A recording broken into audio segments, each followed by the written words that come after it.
conference. Where's Lo and Love? Come on back here too. Come on, guys. Everybody. And we good?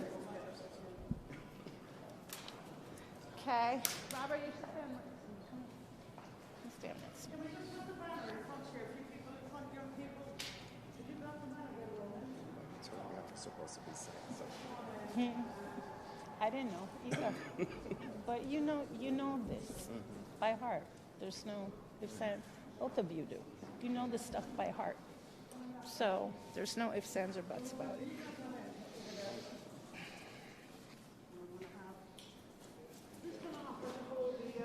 Other side? Can I have Love do it? Thanks. Do you mind? I don't. Okay, thanks. Yes. We need another person here as Oh, well. I think this is good. First of all, hi everyone. My name is Rosemary Rivera. I'm the senior advisor at Citizen Action of New York. I'm also the co-founder of End Prison Violence. I'm standing with another co-founder, and that's Robert Ricks, the father of Robert Brooks, and Eric Schneiderman, wherever he may be right now. I don't see him. We co-founded the End Prison Violence. This is a campaign. I kind of wanted to ground us a moment in why we're doing this. And the reality is that, when Robert reached out to me, it was because Robert and his grandson, Robert Brooks Jr. here, have kind of reignited a movement because people have been dying. And so this campaign was really born of tragedy and of grief, but it's also being built for change. It is not an abstract policy campaign. It's not at all. It is actually a growing movement and a response to a real humanitarian crisis that exists in the prison movement. Today, Robert Ricks and the Robert Brooks family, Robert Jr. and Eric and his daughter, can't forget her, met with Governor Hochul. Governor Hochul signed the 2025 Omnibus Prison Package, which a lot of legislators put forward. I'm looking at one of the champions right next to me, Julia Salazar. And so we're grateful that she signed it. It felt like a real good faith act and an acknowledgement from New York State that something is critically wrong within our prison system. Whether you wear green or you wear blue, we want everyone to come home. So this is a humanitarian response to what is happening within the prison system. End Prison Violence got together and we decided to actually think about what are the buckets and how do we work on ending prison violence for everyone in the prison community. And it broke up into 3 distinct areas. The first one is around accountability and oversight. Look, when we hold people accountable, no matter in what color they wear within a prison system, we begin to change a prison culture to one of respect and dignity for all. 2, healthcare and corrections. It is a sad fact that many of the stories we have gotten at End Prison Violence have to do with healthcare and corrections, especially as healthcare across the entire country is at a very perilous juncture. We cannot forget that if healthcare is a human right, then those within those prison bars also deserve health care. And security should not always override the medical decisions of nurses and doctors within that system. The third part is investment and pathways home. Look, I'm part of the Second Chance Club, as I like to say. Eric Schneiderman, you're a part of it now. Robert, we're all part of the Second Chance Club, where we have to be able to regain humanity. I am hoping even those that were just sent to prison for the murder of Robert Brooks have to regain their humanity in some way. They cannot regain that humanity if the conditions are not conducive to that. And so we are looking for investments into programs as well as supporting pathways home. We have not been the leaders in that avenue, but we absolutely are staunch supporters of ensuring that the Second Look Act, the work that CCA, the Center for Community Alternatives, elder parole, many of those other things happen. Lastly, I'll end by saying, while today we're very grateful, we're not going to pretend that we got everything that we wanted. Not at all. We can't pretend that we got everything we wanted to ensure it, but seriously, it was a good first step. And so while we're thankful, and today is about being grateful for what we've accomplished in 2025, we also need to make sure that we are talking about how we're moving forward. So End Prison Violence today is really happy to begin to discuss the 2026 legislative agenda to take another little step forward in order to make conditions just a bit better for people who either work or live within our prison system. With that, I am going to call up, where's Mr. Dillon? Dylan, all right, right behind, I'm right behind you. Thank you so much, the chair of our corrections. And after that, I think if it's possible, actually, could I hold off a second and have the father of Robert Brooks talk? Would you mind saying a few words? Because you always ground us in strength. Hello, everybody. First and foremost, I just want to say thank you. I want to thank everybody that's here. I want to thank everybody that was here last time. This has been a journey. It has truly been a journey, and sometimes a tough journey, and sometimes a very rewarding journey. We've seen some semblance of justice, and when I first walked into this, I didn't think it was going to happen. So I know today that the possibility does exist that we can change this wretched system. And I call it wretched because I've gotten text messages and emails from people, loved ones who are in prison, and they talk about the atrocities that they're experiencing, and the fears and the insecurities and the uncertainties that they're experiencing. I honestly believe that I don't serve the type of God that would say, I'm going to kill your son. But I serve the type of God that says, okay, they killed your son. We're going to turn on this videotape, and we're going to show the world what happens behind these bars. There's no denying it at this point. And we did make some headway. It's like, how do you eat an elephant? One bite at a time. So we're coming back this year to take another bite. I work with like 219 kids a year. This year will be 219 kids. And my greatest fear is that one of their parents will call me and tell me that they've been incarcerated because there's no safety there. And what we are hoping to do is to implement some safety in the prison system so that people go, because the reality is that little black and brown kids are going to jail. The way the system is set up, they are going to jail.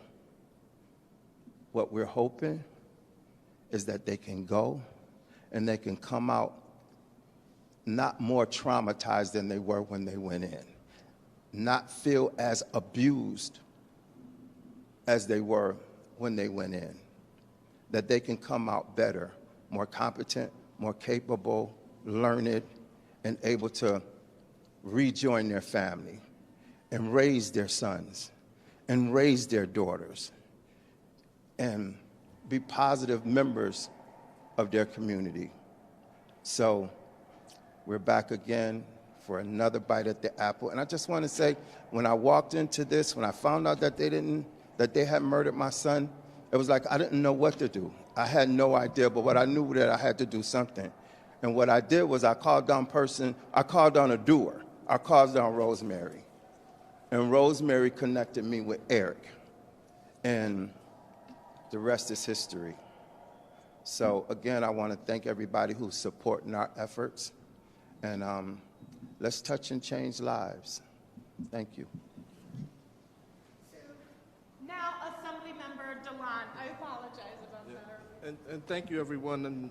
And I'll start by saying, just generally, I have a cautious nature in dealing with people who lose someone so close to them, like Mr. Ricks lost his son, because I think sometimes the worst thing that elected official can do is politic the death of a loved one. That's been a standard that I've had my whole career, from city government to now. So I just want the family to know I'm not standoffish.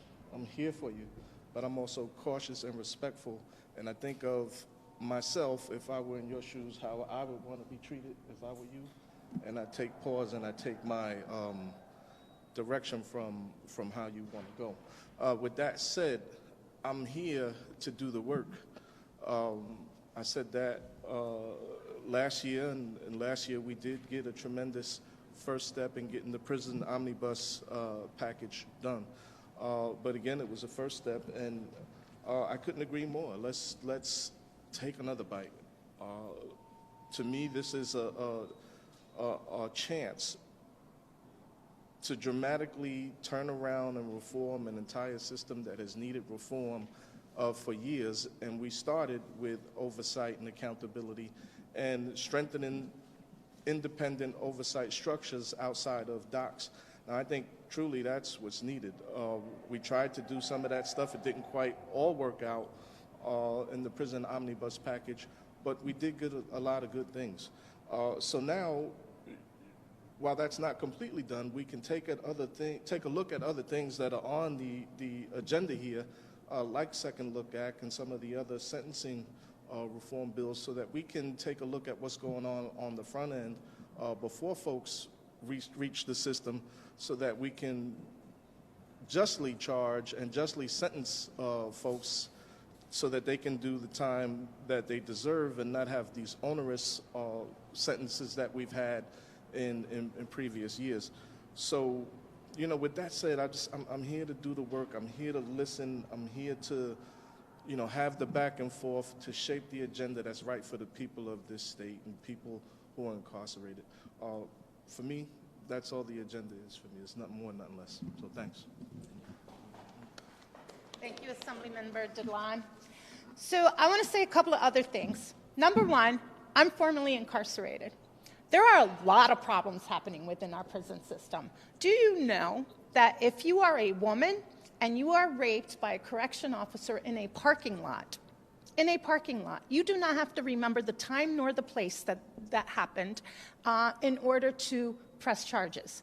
If you are an incarcerated woman and you get raped by a correction officer, you actually have to know the exact time or date. I'm sorry, but if you are an incarcerated woman, you do not walk around with a cell phone and do not know what time it is, etc. It is a real miscarriage of injustice. And so we've got to look at policies. One of the things I have to say in doing this work, number one, I want to shout out Robert Brooks Jr., who has been an incredible young man in this whole thing.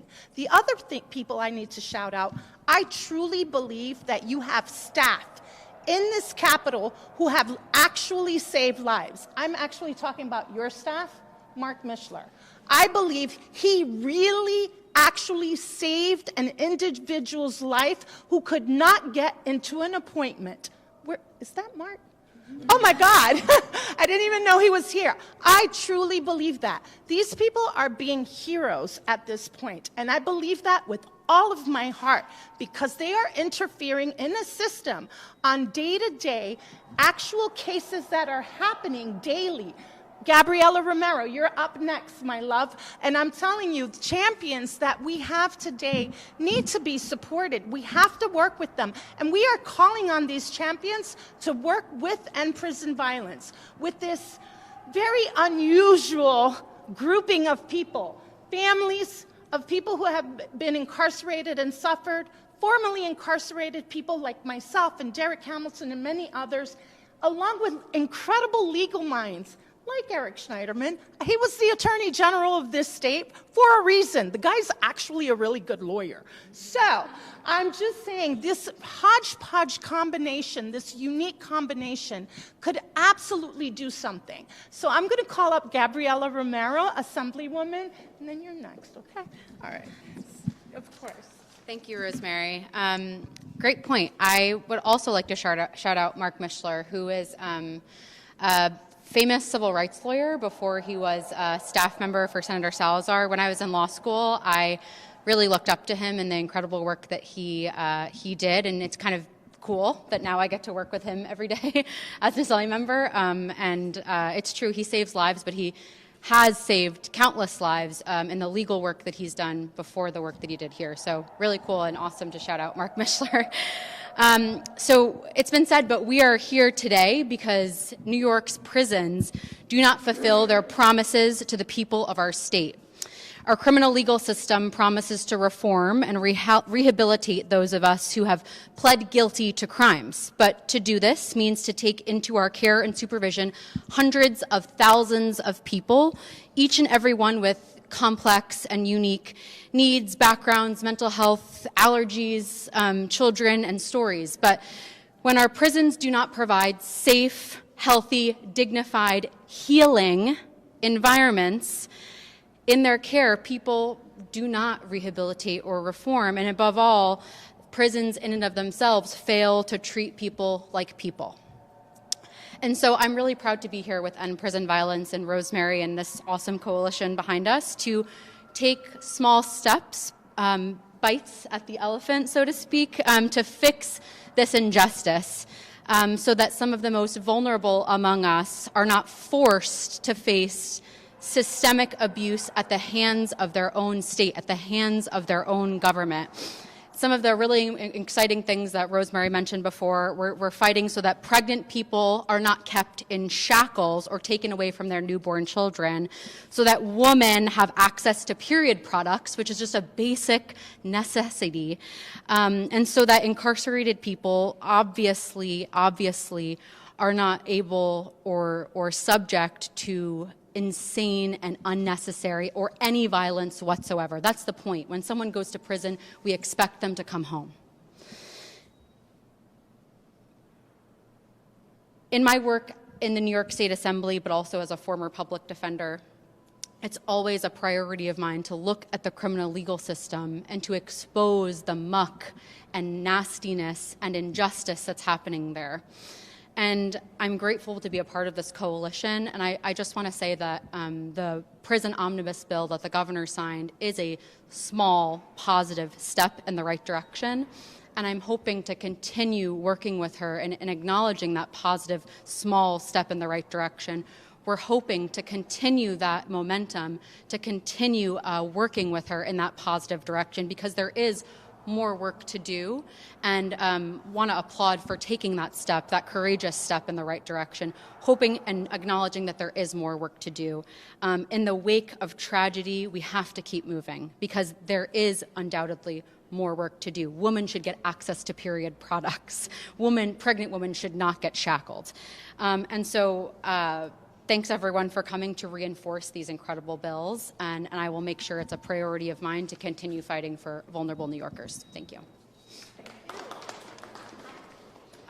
So for the order for press to know, we've got, hi, all right, we've got more legislators coming up. I'm going to have Julia Salazar speak next as promised. Robert, just for the order of things so people can hold me to that. Senator Julia Salazar, true champion in this, and we're so grateful to have her on our side on so many issues. Then I'd like to take a little break and have Robert Jr. say something, if that's possible, followed by Eric Schneiderman. And would you like to say some words? I think you would. Perfect. If we could do that in that order, maybe you can just step up rather than having me call each other, so that I know you guys are busy. Okay? Go ahead.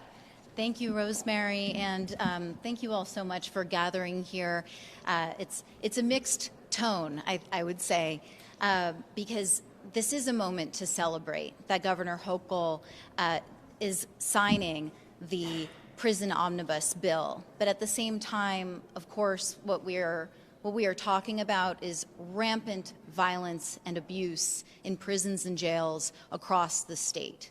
And while many of us here have been advocating against prison violence, for transformation of our system of incarceration in New York for many years, we also know that what really was a catalyst for the hearing we held last year that informed this prison omnibus bill was the murders of 2 young black men in New York State prisons. First, a little over a year ago now, Robert Lee Brooks, who you've heard from his father today. His family is here with us. I want to briefly say on that note, thank you for,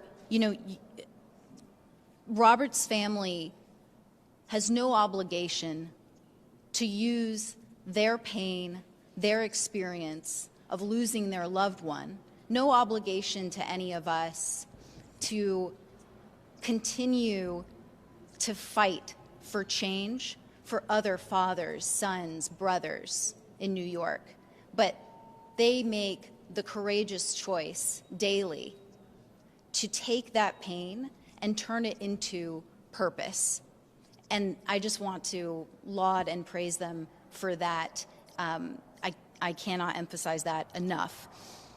We are seeing significant progress in bringing accountability and transparency to our state prisons through this prison omnibus bill that I was the sponsor of in the Senate, along with my counterpart, Assemblyman Eric DeLon, and it really was. It was made possible because of a public hearing that we had toward the end of session that centered the voices of people who were formerly incarcerated, of loved ones who have needlessly lost their family members to lethal violence in our prison system. Our work is so far from done. Even though this legislation marks progress, we have so much more to do. And this year, our efforts to transform this lethal system of incarceration must continue. Our demands are going to include, as Rosemary mentioned, more humane conditions for everyone inside, for incarcerated individuals. Prisons should not be the incredibly unsafe, violent places that they are. We do need to restore humanity to everyone in this system. We also have to fight for parole justice, for sentencing reform. We have to expand pathways for New Yorkers who are incarcerated to return to their families and their communities.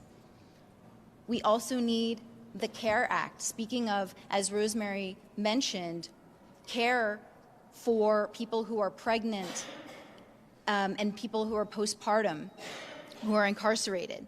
The Second Look Act, to ensure that people who have been given egregiously long prison sentences, that they have the opportunity to request a sentence reduction from a judge when it is in the interest of justice and public safety to do that, as it often is. We have so much work to do, but I want to thank you all again. It took an enormous coalition of support to make this happen, because unfortunately it is by design that incarcerated New Yorkers are separated from the rest of us in society, and sometimes there is this dynamic of out of sight, out of mind. But all of us here today, we have incarcerated individuals and everyone in this state who is impacted by the prison system on our minds, and we will continue to prioritize you. Thank you.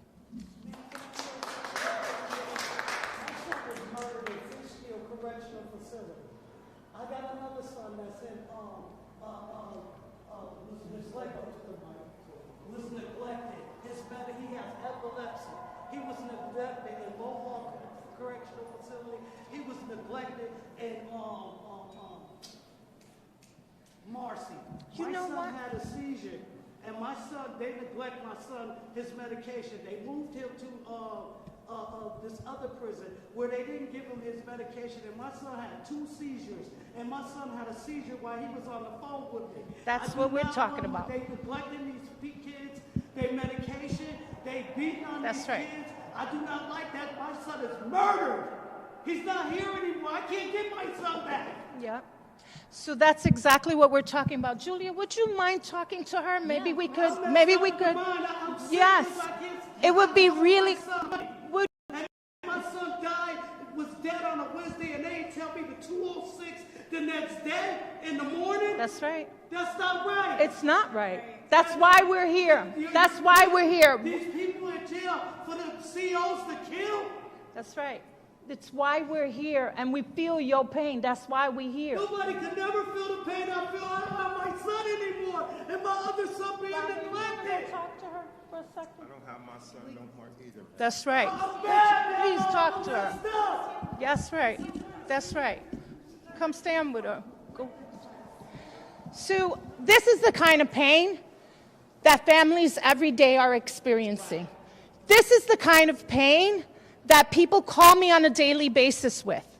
We had a brother, a sister just called me about her brother who was burned in the cell. They gave him paper towels for his burns, 3rd-degree burns. You have people with seizures.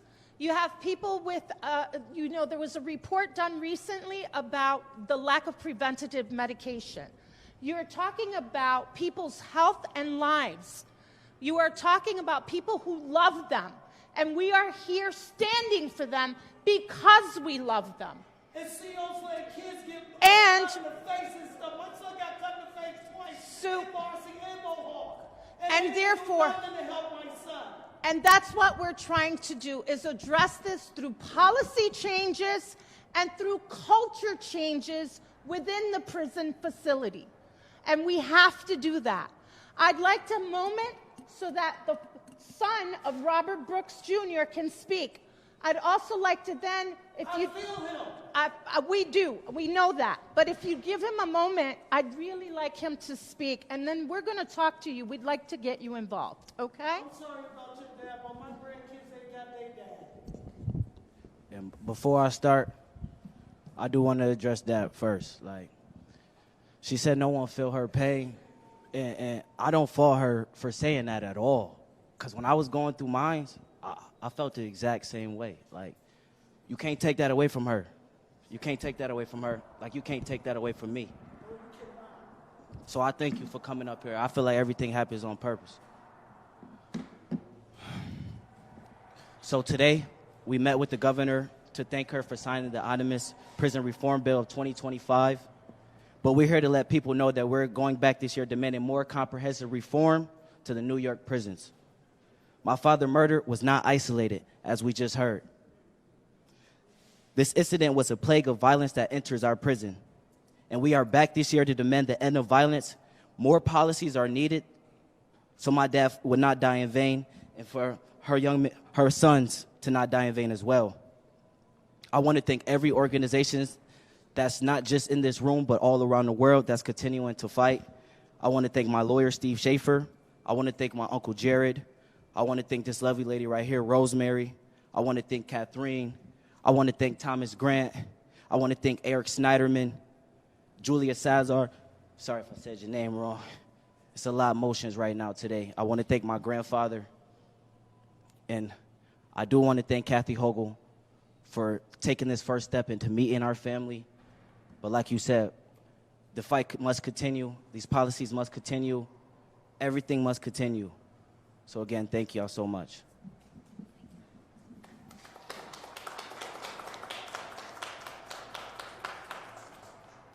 Right, I think I have an order, but I see Thomas right here, formerly directly impacted person, and then we'll have a list of a slew of others. Go ahead, Thomas.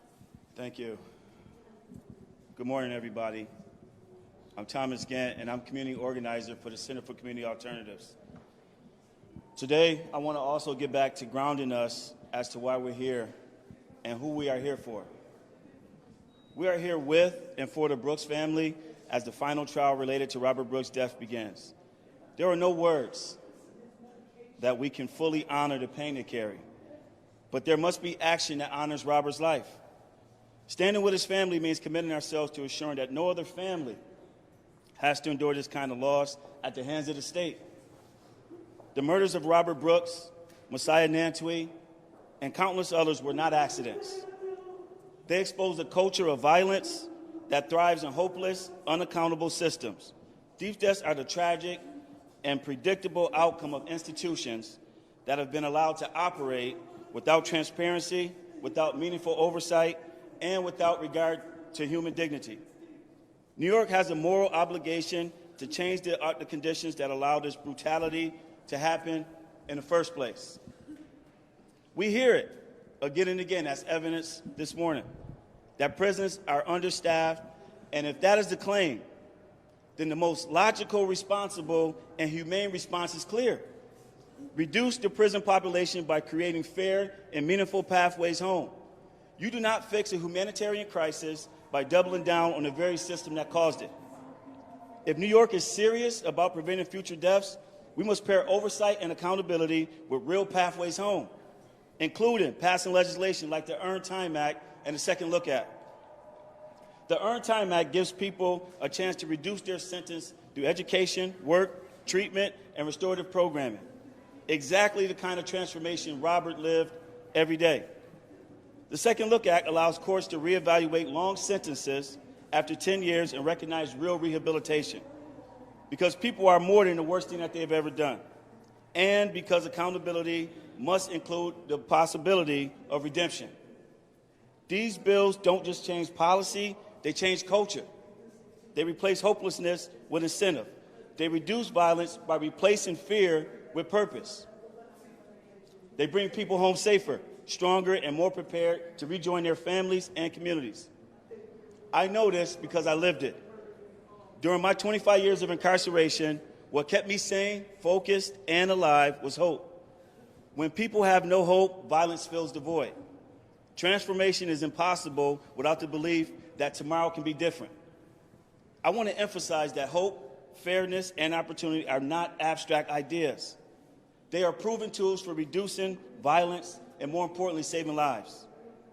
Champions like the ones we have here today, Senator Julia Salazar and many others, they understand this. Most recently, I can say that the senator understands this not because she skimmed a report or glanced at statistics, but because of proximity. Her work, including her most recent report, documents how we arrived to this crisis with proof, data, and the voices of people who survived the harms that have been happening for decades. The center has listened to people who are harmed, and in many cases are still being harmed inside institutions that are literally killing people. And because the senator listens, she acts, advancing tangible, common-sense legislation to transform a system that is fundamentally broken, racially unjust, and archaic. So if we want to take a bite out of that elephant, here's how we do it. Ending prison violence means more than just prosecutions after lives are lost. It means building a system rooted in dignity, accountability, and a belief that people are more than their worst mistake. Governor Hochul, the New York State Senate, and Assembly, this is your moment to lead. You have the power to turn grief into action. You can prevent more families from experiencing this kind of loss. Ending prison violence requires more than words. It requires courage. We're calling on you to stand with us, stand with impacted families, and pass meaningful reforms like the Earned Time Act and Second Look Act. This will help to commit New York to transforming a system that is costing people their lives. New York cannot wait. Our families cannot wait. And more importantly, neither can the people trapped inside. We owe it to the Brooks family. We owe it to the thousands of currently incarcerated folks. And we also owe it to every family across New York State that deserves hope instead of heartbreak. Thank you. Thank you, Thomas. Okay, there is a 12 o'clock meeting, so I have two people I really want to say something, and that is Jessica Gonzalez-Rojas and Assemblymember Rosenthal, who's carrying a lot of the bills that we're actually supporting. After that, we'll have Eric Schneiderman come up, and I'm just going to let you guys do this, okay? I'll be quick because we have a lot of work to do. I want to acknowledge how painful this is. And to have those who have lost their father, who've lost their son, who's lost their children, to violence, state-sanctioned violence in our prison system is unacceptable and unconscionable. This is under our watch. We have a duty as elected officials to ensure that we see no more deaths in this system. Not one more. You know, I was elected in 2021, and we have the power to visit facilities around the state unannounced. And I've been to 7 of them. I've been to Bedford Hills twice, that has the highest rate of sexual assault against those who are incarcerated. Those who are under the care of the state are being sexually assaulted. It is unacceptable. So I'm here to stand and fight and make sure that we get the full package done. And while we're very grateful for the first step of the omnibus bill that our governor just signed, it's a powerful testament to the work and the organizing that we've done here to get to that point. There is a lot more to do. I'm proud to have a bill in this package that ensures that the Department of Health has an opportunity to investigate when there's health injustices happening. Like our mother here who shared that their son was denied medication for epilepsy. Denied medication that could have cost his life, that may have cost his life. So that is something we have to advance. We need the full package of all the bills that are part of this effort. And I stand with every single family member who's grieving their loved one, and for those to ensure that we grieve no more. Thank you so much.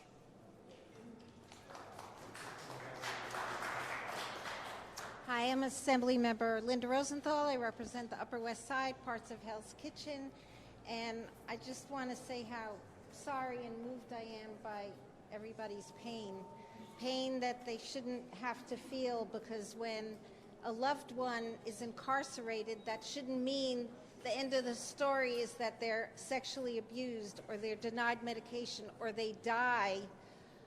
When the state is responsible, that they do not die, that they serve, get rehabilitated, and get released. That's the outcome that's supposed to happen, not pain and malicious treatment and assault. That is not what New York State should be about.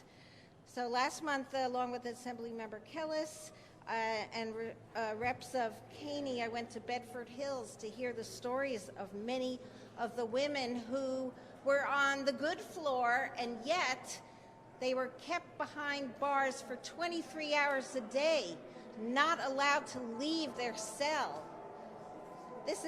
I heard the guards yelling at them, screaming at them, and that's just the tip of the iceberg. We know, everyone here knows about the horrific conditions in some of the prisons and jails.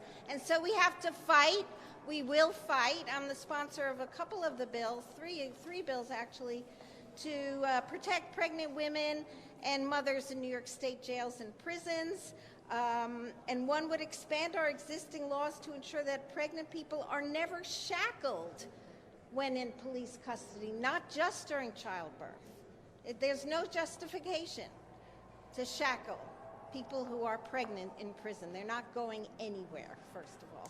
Secondly, my bill would provide new mothers with breast pumps, a safe private place to pump, because pumps are not dangerous.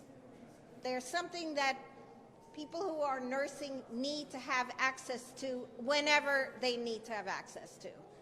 That's the bottom line.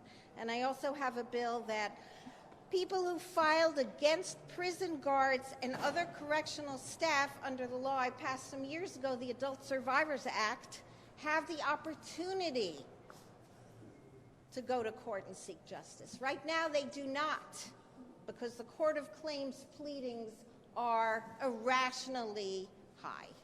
The bar is too high. If you're in prison, you don't know what day it is, you don't know what time it is. Your living conditions are not under your control. And this is stopping people who were abused in prison from claiming that abuse in court. So we have to fix that. We have to do all the bills in the package because New York State should be a humane, compassionate place, not just a punitive, punishing place that gives people no hope at all. Thank you so much.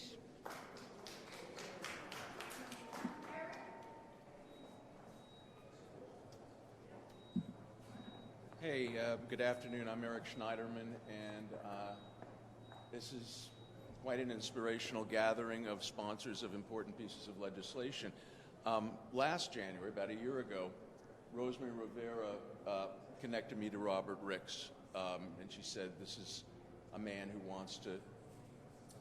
he doesn't want to retreat and lick his wounds. He wants to be a voice for reform. And our first conversation I had with Robert, he said, I truly believe that my son died so that others may live.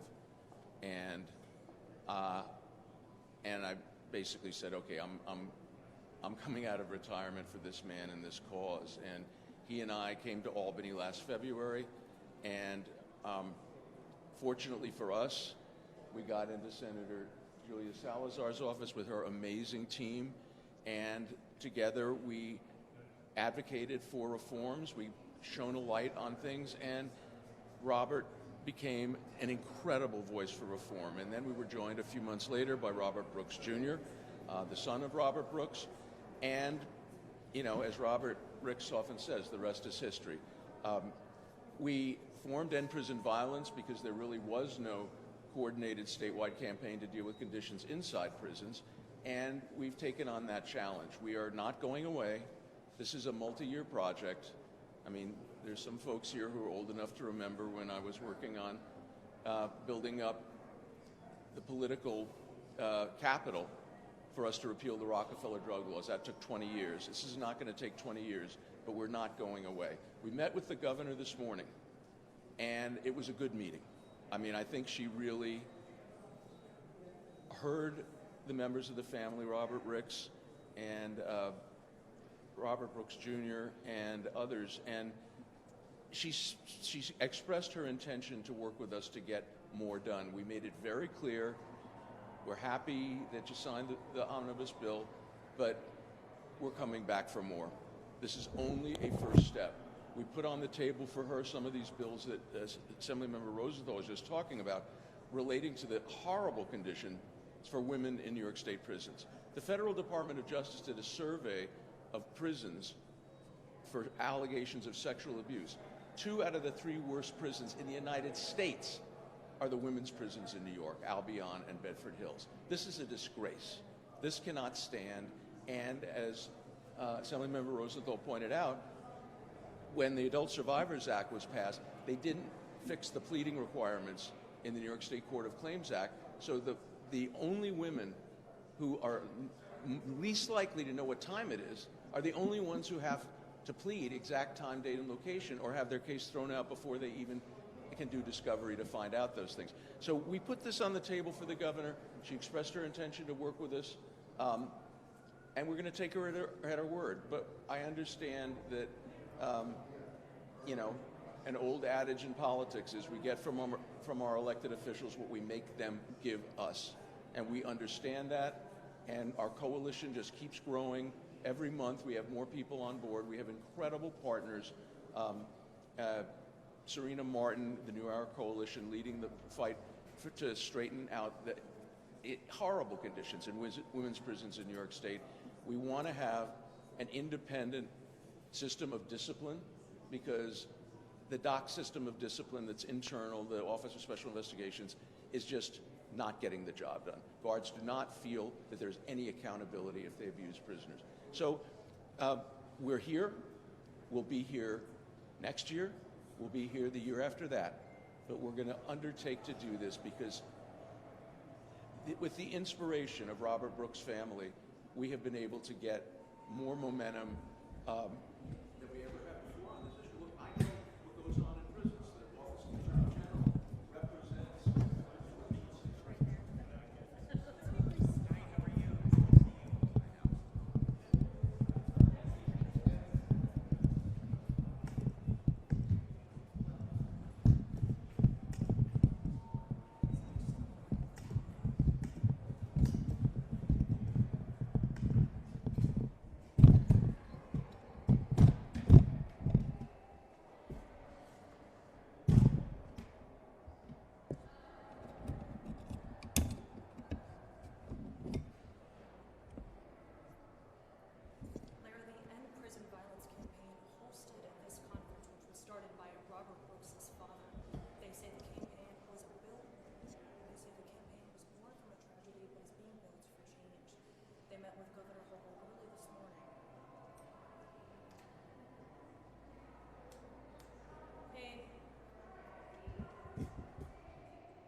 Yep, mic check, 1, 2, 3, 4, 5, 6. Is it Lara anchoring?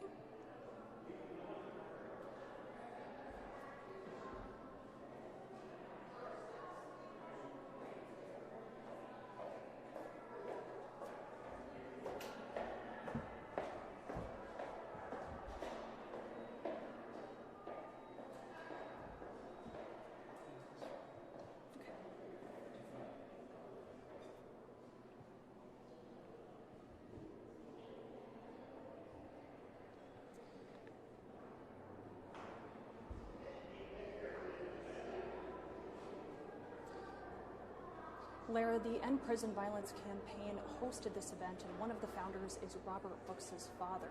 They say the campaign was born from a tragedy, but is being built for change. Brooks's family met with Governor Hochul early this morning, discussing ways to end prison violence.